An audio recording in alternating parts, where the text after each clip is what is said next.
నిజామాబాద్ పసుపు రైతుల ఆందోళనలు ప్రభుత్వానికి కనిపించడం లేదా? మాటలు చెప్పిన కేంద్ర రాష్ట్ర ప్రభుత్వాలు రైతులను ఆదుకోవడానికి మాత్రం ముందుకు రావడం లేదు. క్వింటాల పసుపుకు 15,000 మేర మద్దతు ధర కల్పిస్తామని ఎన్నికల సమయంలో రాహుల్ గాంధీ, రేవంత్ రెడ్డి ఇచ్చిన హామీ ఏమైంది అంటూ బీఆర్ఎస్ ఎమ్మెల్సీ కల్వకుంట్ల కవిత ప్రశ్నించారు. జై తెలంగాణ. ఇవాళ నిజామాబాద్లో పసుపు రైతులు ఉద్యమిస్తున్నటువంటి తీరుని మనం గమనించడం జరిగింది. మొన్న మిర్చి రైతులు అదే తీరుగా ఉద్యమించిండ్రు. కానీ మాటలు చెప్పినటువంటి కేంద్ర రాష్ట్ర ప్రభుత్వాలు ఇద్దరు కూడా మరి రైతులకు ఆదుకోవడానికి ముందుకు రావడం లేదు.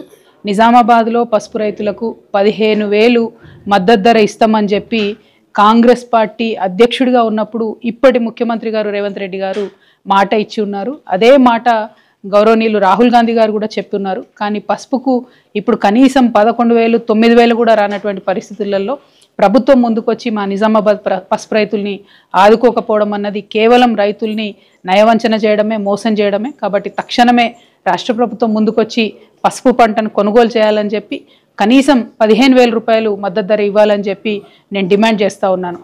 అదేవిధంగా పసుపు బోర్డు తీసుకొచ్చామని చెప్తున్నటువంటి భారతీయ జనతా పార్టీ మా ఎంపీ అరవింద్ గారు కూడా మరి ఈ సందర్భంలో కనీసం రైతులను పరామర్శించేటటువంటి పరిస్థితి కూడా కనబడడం లేదు. పసుపు బోర్డు తీసుకొచ్చారు, దానికి చట్టబద్ధత లేదు.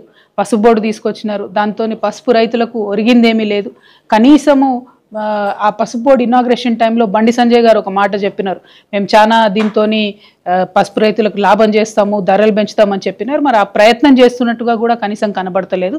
సో ఇవాళ కేంద్ర ప్రభుత్వం కూడా ముందుకు రావాలని చెప్పి రైతులను ఆదుకోవాలి, పసుపు రైతులను అని చెప్పి నేను డిమాండ్ చేస్తూ ఉన్నాను. Thank you. జై తెలంగాణ.